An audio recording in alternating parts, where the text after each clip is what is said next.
बजाज भारत के कोने कोने में फैले एक कंपनी का नाम जिससे आप सभी कोई वाकिफ़ होंगे। बजाज को बूढ़े से लेकर के बच्चे तक सभी कोई जानते हैं क्योंकि बजाज का जीवन में हर कोई कभी ना कभी कोई प्रोडक्ट जरूर यूज करता है। बजाज की अगर बजाज पल्सर की बात करते हैं तो इतना ज़्यादा फेमस हुआ था कि वो अफ्रीका में पूरा धूम मचा दिया था और चाइनीज़ कंपनियों को कड़ी टक्कर दे करके वहाँ से उनको बाहर भगा दिया। बजाज का बहुत सारे प्रोडक्ट जो है वो बहुत ज़्यादा रिलायबल माने जाते हैं और इसी कारणवश बजाज जो है वो एक रिलायबल ब्रांड है और ट्रस्टेबल है। बजाज की बहुत सारी कंपनियां हैं जो स्टॉक मार्केट में लिस्टेड है, जैसे कि Bajaj finance, Bajaj auto, Bajaj energy और बहुत सारी कंपनियां हैं जो अभी तक अनलिस्टेड थी। तो बजाज ग्रुप एक एक करके इन सारी कंपनियों को स्टॉक मार्केट में लिस्टेड करने की सोच रहा है और धीरे धीरे करके लिस्टेड करता जा रहा है, जिसमें से अभी जो इसने अनाउंसमेंट किया है वो बजाज हाउसिंग फाइनेंस लिमिटेड को लिस्टिंग करने का अनाउंसमेंट किया, जिसकी अगर डेट की बात करते हैं तो सितंबर 9 2024 से लेकर के 11 सितंबर 2024 तक का डेट है। यानी कि 9 तारीख को शुरू होगा और 11 तारीख को जाकर के क्लोज हो जाएगा, ठीक है। और टोटल अगर बात करते हैं तो ये 6560 करोड़ का ये आपका आईपीओ है। तो चलिए अब हम बात करते हैं कि ये 9 तारीख से शुरू होकर के 11 तारीख के बीच में जो बंद होगा तो इसमें हमें इन्वेस्टमेंट करना चाहिए या नहीं करना चाहिए, और अगर करना चाहिए तो इसमें हमें लॉन्ग टर्म के लिए करना चाहिए या फिर सिर्फ लिस्टिंग गेन के लिए करना चाहिए। इसको लेकर के मार्केट एक्सपर्ट क्या कह रहे हैं, और अगर ग्रे मार्केट प्रीमियम की बात करते हैं तो उसमें कैसा चल रहा है, ये पॉजिटिव चल रहा है या नेगेटिव चल रहा है, इसका फाइनेंशियल कैसा परफॉर्म कर रहा है, कंपनी क्या काम एक्चुअल में करती है, उसके बारे में पूरा डिटेल से समझते हैं। तो चलिए बिना किसी देरी के वीडियो शुरुआत करते हैं। लेकिन अगर आप इस चैनल पर नए हैं तो चैनल को सब्सक्राइब कर दीजिए और अगर वीडियो पसंद आएगी तो वीडियो को लाइक कर दीजिएगा। तो सबसे पहले हम कंपनी के अबाउट के बारे में देखते हैं, कंपनी करती क्या है। तो यहाँ पे देखिए 2008 में कंपनी जो है वो फाउंडेड हुई थी। अगर बात करें तो Bajaj housing finance is a non deposit taking house finance company registered with the national house bank since 2015 and has been offering mortgage loan since the financial year 2018। देखिए ये company non deposit taking housing finance यानी कि NBFC जो है वो वैसे register हुई थी, ठीक है, नेशनल हाउसिंग बैंक से, और 2015 से ये जो है वो मॉर्टगेज पे लोन देना प्रोवाइड किया और 2018 से ये मॉर्टगेज लोन सिंस द 2018 की है, ठीक। और अगर आगे बात करते हैं तो company is a part of Bajaj group, सबकी पता है कि बजाज ग्रुप की ही कंपनी, और diverse group of company with the interest of various sector, यानी कि बजाज ग्रुप जो है वो बहुत सारे सेक्टर में फैला है। बहुत सारी, जैसे Bajaj housing finance provides customise financial solution to individual and corporate for the purchase and renovation of home and commercial space. अब देखिए इसका मेन काम जो है वो है इंडिविजुअल को या तो किसी भी कॉरपोरेट को लोन देने का काम करती है। और किस लिए लोन देती है, हाउस या फिर कमर्शियल स्पेस को रिनोवेट करने के लिए या खरीदने के लिए। नाम से ही पता चल रहा है बजाज हाउसिंग फाइनेंस यानी कि हाउसिंग से रिलेटेड। अगर हम आगे बात करते हैं तो the company mortgage product range is comprehensive including home loans, loans against property, rent concession end developer finance, यानी कि ये मॉर्गेज भी करती है। यानी अगर आप अपना घर को चाहते हो लोन लेने के लिए तो आप जो है वो लोन ले सकते हो इससे, ठीक है।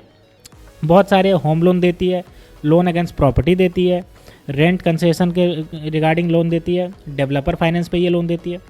अब हम बात करते हैं मार्च 31 2024 को, तो the company has 3,08,693 active customer with 81.7% home loan customer, यानी कि 3,08,693 एक्टिव कस्टमर थे जिसमें 81.7% कस्टमर इसके होम लोन वाले कस्टमर थे। The company has a network of 215 branch in 174 location across 20 state. अब देखिए इसका अगर फैलाव की बात करते हैं कि कितना स्प्रेड है, कितना इसका साम्राज्य है, तो 215 ब्रांच है ऑल ओवर 20 स्टेट में इंडिया के और 174 लोकेशन पर। 3 यूनियन टेरिटरीज में है, overseas by 6 centralise retail loan review centre and 7 centralise loan processing centre, ठीक है। 6 जो है वो सेंट्रलाइज रिटेल लोन है और 7 बात करते हैं तो सेंट्रलाइज लोन प्रोसेसिंग सेंटर है। तो हमने बात किया इसके बारे में जहाँ पे ये लोन प्रोवाइड करती है मेनली इंडिविजुअल को और कॉरपोरेट को, जिसमें होम रिनोवेशन से लेकर के होम परचेज का होता है या कमर्शियल स्पेस परचेज का होता है। साथ ही साथ ये मॉर्गेज भी देती है, जैसे कि आपके पास अगर घर है तो उसके अगेंस्ट में आपको लोन दे देगी, कोई प्रॉपर्टी है, कोई ज़मीन है तो उसके अगेंस्ट में ये लोन देने का काम करती है। तो हमने देख लिया इसके बारे में, ठीक है। अब चलिए हम डाल लेते हैं IPO के बारे में कि IPO कब स्टार्ट होगा, इसके पूरे डिटेल के बारे में। तो देखिए, तो अगर हम बात करें तो ये आपका IPO जो है वो 9 सितंबर से लेकर के 11 सितंबर को रहेगा। उसके बाद अगर हम बात करते हैं फेस वैल्यू तो 10 रुपये के फेस वैल्यू पे आ रहा है। प्राइस बैंड की बात करते हैं तो 66 रुपये से लेकर के 70 रुपये का प्राइस बैंड है, आप देख सकते हो। लॉट साइज़ की बात करते हैं तो 214 शेयर का लॉट साइज रहने वाला है, यानी मिनिमम आपको इतना शेयर लेना ही लेना है, ठीक है।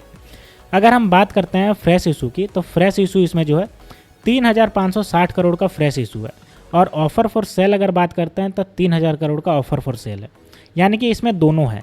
3560 करोड़ का ये फ्रेश इशू है और 3000 करोड़ का आपका ऑफ़र फॉर सेल है। अब आगे अगर बात करते हैं तो इसका जो लिस्टिंग होगा वह BSE NSE दोनों पे लिस्टिंग होगा। इशू टाइप की बात करते हैं तो बुक बिल्डिंग इशू है, यानी कि इसके तहत कंपनी के वैल्यूएशन को बढ़ाने की कोशिश की जा रही है। एक्चुअल जो वैल्यू है, मार्केट प्राइस पे जो वैल्यू मिलेगा उस वैल्यू के लिए ये चाह रहे हैं, ठीक है, और इसी के लिए ये लिस्टिंग करवा रहे हैं। अब चलिए हम देखते हैं इसका मोस्ट इंपॉर्टेंट डेटा जो कि फाइनेंशियल है, क्योंकि फाइनेंशियल ही बताते हैं किसी कंपनी के बारे में कि वो कैसा परफॉर्म कर रही है। तो अगर हम इसके एसेट्स की बात करते हैं तो देखिए 31 मार्च 2024 में ये देखिए 81,827.09 करोड़ था, जो कि बढ़ करके 88,538.83 करोड़ हो गया। तो ये अच्छी बात है। अब हम इसके रेवेन्यू की अगर बात करते हैं तो रेवेन्यू हम कंपेयर करेंगे 31 मार्च 2023 से 31 मार्च 2024 का। तो 2023 में जो रेवेन्यू था वो 5,665.44 करोड़ था और 2024 की बात करते हैं तो 7,617.71 करोड़। तो देख सकते हो ये बढ़ा है लगभग 2000 के आसपास, 2000 करोड़ के आसपास बढ़ा है, जो बहुत ही शानदार है। अब प्रॉफिट आफ्टर टैक्स की अगर हम बात करते हैं तो देखिए अब मार्च 2023 में ये 1,257.8 करोड़ था, वहीं मार्च 2024 में ये जो है वो 1,731.22 करोड़, यानी कि लगभग 500 करोड़ का इसका मुनाफा बढ़ गया, ठीक है, प्रॉफिट बढ़ गया। ये भी बहुत शानदार बात है।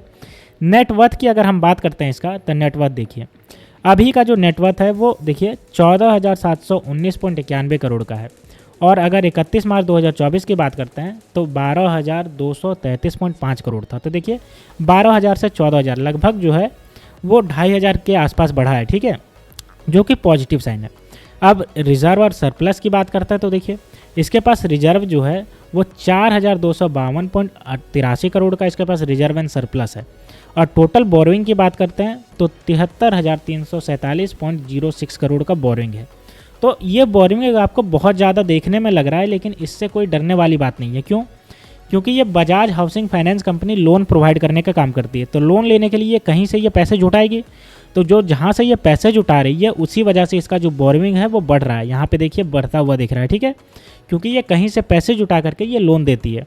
तो जैसे बैंक का होता है कि लोन उनका बहुत ज़्यादा होता है लेकिन डरने वाली कोई बात नहीं होती, उसी तरीके से ये जो नॉन हाउसिंग फाइनेंस कंपनी जो हाउस का लोन प्रोवाइड करती है, वैसे ये कहीं और से पैसे जुटा करके प्रोवाइड करती है, इसलिए डरने वाली बात नहीं है। बाकी के जितने भी सारे एसेट्स हैं, इसका assets, revenue, profit after tax, net worth और रिजर्व एंड सरप्लस, ये तो इसके शानदार ही नज़र आ रहे हैं, ठीक है। तो ये हो गई इसके फाइनेंशियल बात जो हमें पॉजिटिव साइन देते हैं। अब हम की इंडिकेटर की बात कर लेते हैं। तो देखिए सबसे पहले हम बात करते हैं डेप्ट टू इक्विटी, जो इसका 5.7 है। मैंने अभी बताया कि इसका डेप्ट बहुत ज़्यादा होगा क्योंकि ये लोन प्रोवाइड करती है, तो उसमें कोई दिक्कत वाली बात नहीं है। रिटर्न ऑन नेटवर्थ की बात करते हैं तो 3.6% का है, जो स्लाइटली कम है क्योंकि ज़्यादा होना चाहिए, लगभग 10% के आसपास तो होना ही चाहिए। तो ये जो है वो नेगेटिव है थोड़ा। अब प्राइस टू बुक वैल्यू की बात करते हैं इसका, तो 3.72 है। अब हम बात करते हैं इसके EPS और प्राइस टू अर्निंग की, प्री IPO और पोस्ट IPO के, ठीक है। तो देखते हैं सबसे पहले EPS की बात करते हैं, अर्निंग पर शेयर। तो IPO आने से पहले इसका 2.21 रुपीज़ का है, जो कि IPO आने के बाद 2.32 रुपीज़ हो जाएगा। तो ये बढ़ जाएगा, जो कि अच्छी बात है।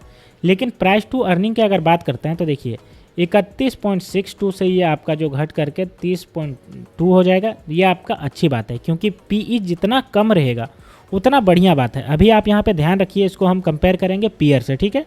अभी 30.2 इसका जो है वो प्राइस टू अर्निंग है, ठीक। तो ये हमने देख लिया इसका। अब हम इसका पीयर कंपैरिजन करते हैं। बिना पीयर कंपैरिजन के पता ही नहीं चलेगा कि ये कंपनी हमें महंगी मिल रही है, सस्ती मिल रही है, और इसी के जैसे काम करने वाली दूसरी कंपनी कैसा परफॉर्म कर रही है। तो इसमें पैसा लगाया जाए या फिर और जो दूसरी कंपनियां हैं, ये सब जितना भी आप देख रहे हो, इन सब में पैसा लगाया जाए, क्योंकि ये जो है वो पीयर कंपनियां हैं। तो देखिए बजाज हाउसिंग फाइनेंस यहाँ पे है, और हम जो है वो इसको करेंगे लाइफ हाउस फाइनेंस या LIC के साथ, और दूसरा हम कर लेते हैं इसको जो है वो PNB हाउसिंग फाइनेंस, ये इसके जस्ट नीचे वाले, इन्हीं दोनों के साथ कंपेयर कर लेते हैं। तो देखिए अर्निंग पर शेयर की बात करते हैं तो 2 रुपया 6 पैसा का है। वहीं अगर हम LIC की बात करते हैं तो 86 रुपया 50 पैसा, और PNB हाउसिंग फाइनेंस की बात करते हैं तो 58 रुपया 40 पैसा। तो देख सकते हो यहाँ पे बजाज हाउसिंग फाइनेंस कितना ज़्यादा नीचे है, जबकि इन दोनों का प्राइस देखिए EPS कितना ज़्यादा है, ज़्यादा। वहीं अगर हम बात करते हैं इसका नेट एसेट वैल्यू की, तो नेट एसेट वैल्यू पर शेयर 18 रुपया 20 पैसे का है, जबकि LIC का देखिए 572 रुपया 30 पैसा है, और पीएनबी हाउसिंग का जो है वो 576 रुपये 60 पैसा है। तो ये दोनों देखिए आसपास ही नज़र आ रहे हैं, जबकि बजाज हाउसिंग फाइनेंस कहीं भी नहीं टिक रहा इनके बीच में, यानी कि ये भी नेगेटिव साइन है इसका। अब मैंने इसको आपको जो है वो पीयर बताया था उस समय, पीई रेशियो बताया था, जो इसका कितना था, इसका जो मैंने बताया था वो 30 के आसपास था, ठीक है। तो यहाँ पे 30 मैं लिख देता हूँ। अब चलिए देखते हैं। तो इसका देखिए, इसका पी जो है वो 30 है, जबकि एलआईसी का जो पी है वह 7.3 है और पीएनबी का पी जो है वो 12.4 है। तो देखिए ये महंगा भी मिल रहा है, क्योंकि जितना अर्निंग कर रहा है उससे 30 गुना ज़्यादा दाम पे ये मिल रहा है, जबकि एलआईसी जो है वो लगभग 7.3 गुना दाम पे मिल रहा है और पीएनबी हाउसिंग जो है वो 12.4 गुना दाम पे मिल रहा है। तो देखिए ये महंगा भी है, जबकि उतना ज़्यादा अर्न भी नहीं कर रहा है। रिटर्न ऑन नेटवर्थ की अगर बात करते हैं तो 15.2% का है, जबकि एलआईसी का 16.2% और यहाँ पे पीएनबी का 11.6%। तो सिर्फ रिटर्न ऑन नेटवर्थ में ये जो है वो बीट कर रहा है किसको, पीएनबी को। बाकी बात अगर हम बात करते हैं तो सब में जो है वो एलआईसी और पीएनबी हाउसिंग से बहुत ज़्यादा नीचे आ रहा है। तो इसके पीयर कंपैरिजन में ये बहुत ज़्यादा जो है वो नेगेटिवली परफॉर्म कर रहा है और इसका प्राइस टू अर्निंग हमें बता रहा है कि ये आपको जो है वो बहुत महंगा भी मिल रहा है। ग्रे मार्केट की अगर प्रीमियम की बात करते हैं 3 तारीख की, तो 3 तारीख में देखिए आज के दिन 45 रुपया इसका घट गया। अगर हम बात करते हैं तो आज के दिन अगर बात करें तो देखिए 64.29% का इसका जो है वो लिस्टिंग गेन दिखा रहा है, जो कि 115 रुपये के आसपास लिस्ट होने की बता रहा है। अभी तो 3 तारीख है, 9 तारीख तक आते आते देखिए घटता है या बढ़ता है, ये तो आने वाले समय बताएगा। लेकिन अभी बात करते हैं आज के दिन, तो 45 रुपया देखिए ये डिक्रीज हो गया, यानी कि आईपीओ जो है वह 70 रुपये के आसपास लिस्ट होगा अगर मैक्सिमम प्राइस पे, तो 115 रुपये पे जा करके आपको जो है वो लिस्ट होगा। यानी 70 रुपये पे अगर ये क्लोज हो जाएगा डील कि 70 रुपये पे आईपीओ फिक्स हो गया, तो 115 रुपये के आसपास जो है वो आपका लिस्ट होगा, ठीक है। तो ये थी दोस्तों बजाज हाउसिंग फाइनेंस लिमिटेड के लेकर के पूरा एनालिसिस। अगर हम इसका फंडामेंटल की बात करते हैं तो ये बहुत ज़्यादा स्ट्रॉन्ग नज़र आ रहा है, लेकिन अगर रेशियो के इसको देखते हैं तो ये रेशियो में जो है वो बहुत ज़्यादा पिछड़ता हुआ नज़र आ रहा है। और ख़ास करके अपने जो पीयर हैं, एलआईसी हाउसिंग फाइनेंस से बात कर लिया हमने और पीएनबी हाउसिंग फाइनेंस से हमने कंपेयर करके देखा, जिसमें ये पिछड़ता हुआ नज़र आ रहा है, ठीक है। तो दोस्तों ऐसे ही स्टॉक मार्केट से रिलेटेड वीडियो देखने के लिए आप मेरे चैनल F4 फाइनेंस को सब्सक्राइब कर लीजिए। तो मिलते हैं दोस्तों नेक्स्ट वीडियो में, तब तक के लिए स्टे ट्यून्ड, थैंक यू।